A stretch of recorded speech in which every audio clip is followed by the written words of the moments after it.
Hello all. So இந்த வீடியோவில் நம்ம என்ன பார்க்க போறோம்னா ஊப்ஸ் கான்செப்ட் அடுத்த கான்செப்ட் இன்ஹெரிட்டன்ஸ். ஓகே, இன்ஹெரிட்டன்ஸ்னா நம்ம ஒரு டெஃபினிஷனாக என்ன சொல்லுவோம்னா a class inherit from another class. அவ்வளோதான். ஒரு கிளாஸ் இன்னொன்று கிளாஸ்லேருந்து இன்ஹெரிட் ஆகும். இது ஒரு ஆஸ் அ டெஃபினிஷனாக நம்ம இதுதான் பார்ப்போம். ஸோ அந்த இன்ஹெரிட் அப்படின்னா என்ன நம்ம இப்போ ஒரு தெளிவாக பார்க்கலாம். ஸோ நான் இங்கே ஒரு 2 கிளாஸ் எடுக்க போகிறேன். ஏன்னா பேரண்ட் கிளாஸ்னு ஒன்று, சைல்டு கிளாஸ். ஓகே, இப்போ என்கிட்ட 2 கிளாஸ் இருக்கு, பேரண்ட்ஸ்னு ஒன்று, சைல்டுன்னு ஒன்று. இப்போ நான் இந்த சைல்டுக்கு ஒரு ஆப்ஜெக்ட் கிரியேட் பண்றேன். சைல்டு கிளாஸ்க்கான ஒரு ஆப்ஜெக்ட் கிரியேட் பண்ணிட்டு இந்த ஆப்ஜெக்டை யூஸ் பண்ணி நான் பேரண்ட்ல இருக்க மெத்தடை நான் ஆக்சஸ் பண்ண போறேன். சிம்பிள். நான் சைல்டுக்கு தான் நான் ஆப்ஜெக்ட் கிரியேட் பண்ணேன், ஆனால் பேரண்ட்ல இருக்க மெத்தடை நான் ஆக்சஸ் பண்ணணும். ஸோ இப்போ நான் ஆக்சஸ் பண்ணால் எனக்கு டெஃபினட்டாக எரர் தான் வரும்னு தெரியும், ஏன்னா அது அந்த கிளாஸில் இருக்கிறது இல்லை. ஸோ இப்போ நம்ம இது ஆக்சஸ் பண்ண என்ன பண்ண போகிறோம்னா இன்ஹெரிட் பண்ணுவோம். அதாவது உன்கிட்ட இருக்க எல்லாத்துக்கும் நான் ஆக்சஸ் பண்ணிக்கலாம் அப்படின்ற மாதிரி ஒரு பேச்சுவார்த்தைன்னு கூட வச்சுக்கோங்க இன்ஹெரிட்ன்றத. இப்போ இந்த ஒரு ப்ராசஸ் இருக்கா, இந்த ப்ராசஸை தான் நம்ம இன்ஹெரிட்னு சொல்லுவோம்.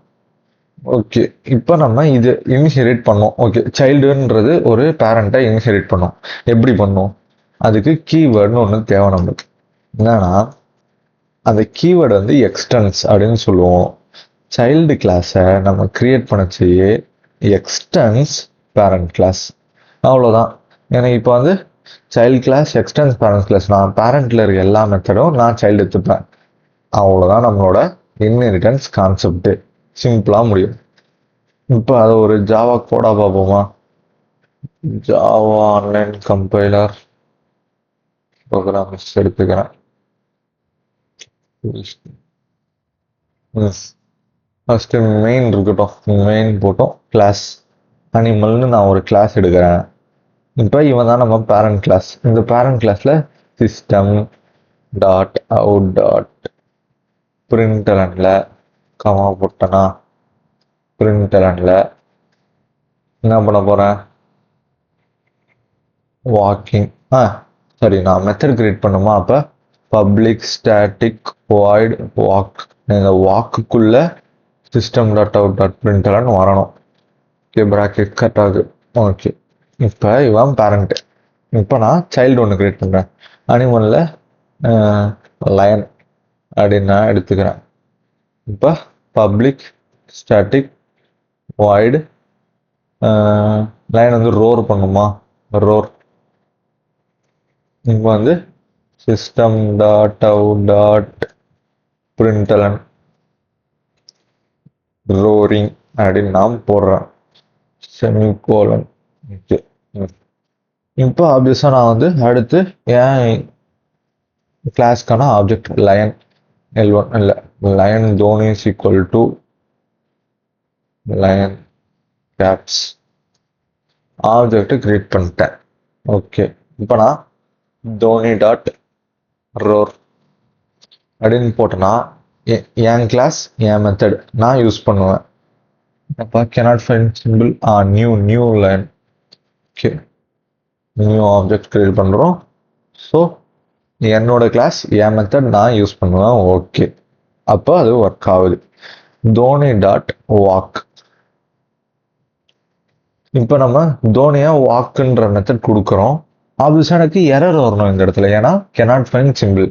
என் கிளாஸ்க்குள்ள வாக் இல்லை, அதனால நான் பிரிண்ட் பண்ண மாட்டேன்னு டீசெண்டாக சொல்லிட்டான். இப்போதான் நம்ம இன்ஹெரிட்டன்ஸை உள்ள போடுறோம். Extends animal. அதுதான், இனிமேல் அனிமலுக்குள்ள எந்த மெத்தட் இருந்தாலும் அது நம்ம லைனுது அப்படின்ற மாதிரி இருப்போம். ஸோ இங்கே நம்ம லைனுக்கு வாக்குன்றது இப்போ எக்ஸ்டெண்ட் பண்ணிட்டோம். அனிமல் லைன் மேல் என்ன பாருங்களேன். இப்போ திருப்பி பப்ளிக் ஸ்டாட்டிக் வாய்டு ஸ்லீப் அப்படின்னு கொடுக்குறேன். இப்போ system dot out dot பிரிண்டலன் sleeping கொடுத்துட்டு இங்கே வந்து தோனி டாட் ஸ்லீப். ஓகே, இப்போ எனக்கு ஸ்லீப்பும் ஒர்க் ஆகும், ஏன்னா நான் எக்ஸ்டெண்ட் பண்ணிட்டேன். இனிமேல் மேலே இருக்க எல்லாம் எந்து எல்லா அந்த மெத்தடு அந்த கிளாஸ்க்குள்ள இருக்க எல்லா மெத்தடும் நான் ஆக்சஸ் பண்ணிக்கலாம் அப்படின்றது தான் நம்மளோட இன்ஹெரிட்டன்ஸ். இப்போ நான் ரொம்ப தெளிவாக பார்ப்போம். இப்போ நான் அனிமல்னு ஒரு கிளாஸ் கிரியேட் பண்ணிட்டேன். அது நான் பேரண்ட்னு இப்போ imagine assume that animal is a parent class. இப்போ நான் அசியூம் பண்ணிக்கிறேன். அடுத்து லயன் ஒரு கிளாஸை கிரியேட் பண்ணிட்டு இப்போ அந்த லயன் வந்து எனக்கு அனிமல்ல இருக்க மெத்தடை நான் யூஸ் பண்ணணும். அதுக்காக நான் எக்ஸ்டென்ஸ்னா அனிமலோட கிளாஸ் அப்படியே எக்ஸ்டெண்ட் பண்ணிக்கிறேன். அனிமல்ல இருக்க எல்லா மெத்தடும் அப்போ நான் யூஸ் பண்ணிக்கலாம். ஸோ நான் வந்து இங்க அந்த கிளாஸ் அனிமலுக்கான ஆப்ஜெக்ட் கிரியேட் பண்ணிட்டு கிளாஸ் அனிமல்ல இருக்கிறத நான் இது பண்றேன், ஆக்சஸ் பண்ணிக்கிறேன். மெத்தட் எல்லாத்தையும் நான் ஆக்சஸ் பண்ணிக்கிறேன். அது ஒர்க்கும் ஆகுது. ஸோ இப்போ இதுல இருந்து நம்மளுக்கு என்னதான் கிடைக்குதுன்னா, நம்ம ஒரே ஒரு வாட்டி அனிமல் இப்போ எல்லா அனிமலுக்கும் வாக்குன்னு ஒரு ஆப்ஜெக்ட் இருக்குன்னு வச்சுக்கோங்க, மெத்தட் இருக்குன்னு வச்சுக்கோங்க. அப்போ நான் ஒரு அனிமலுக்குள்ள போயிட்டு கிளாஸ் அனிமல் எனக்கு வந்து திருப்பி பப்ளிக் ஸ்டடி வாய்டு வாக், அதுக்கு ஒரு இது பிரிண்டர், திருப்பி கிளாஸ் டாக்னு ஒன்று, அதுக்கு ஒரு வாக்கு, திருப்பி ஒரு ஹென்னு ஒன்று எடுக்கிறேன், அதுக்கு ஒரு பப்ளிக் ஸ்டடிக் வாய்டு. இவ்வளோலாம் தேவையில்லை. ஒரே ஒரு வாட்டி நான் பப்ளிக்ல கொடுத்துட்டேன். அதுக்கப்புறம் எல்லாத்துக்கும் எக்ஸ்டென்ஸ் அனிமல், அதாவது அந்த பேரண்ட் கிளாஸோட நேம் போட்டு எக்ஸ்டெண்ட் பண்ணிட்டேன்னா நான் எத்தனை வாட்டி வேணா யூஸ் பண்ணிக்கலாம். இப்போ இதுக்கு ஒரு வாட்டி யூஸ் பண்ணிக்கலாம். திருப்பி நான் அடுத்து ஒரு கிளாஸ் கிரியேட் பண்ணேன்னா கிளாஸ் ஹென்னு அப்படின்னு போட்டு எக்ஸ்டென்ஸ் அனிமல், அவ்வளோதான். எனக்கு இப்போ சிம்பிளாக இந்த அனிமலுக்குள்ள எத்தனை இது இருக்கோ அத்தனையும் பிரிண்ட் ஆகும். ஸோ இதனால நம்மளோட கோடு வந்து கம்மியாகவும் பார்க்கவும் நல்லா இருக்கும். ஒரு எஃபிஷியன்சியான ஒரு கோடு அண்ட் ரீயூசபிளான ஒரு கோடு கிரியேட் ஆகும்.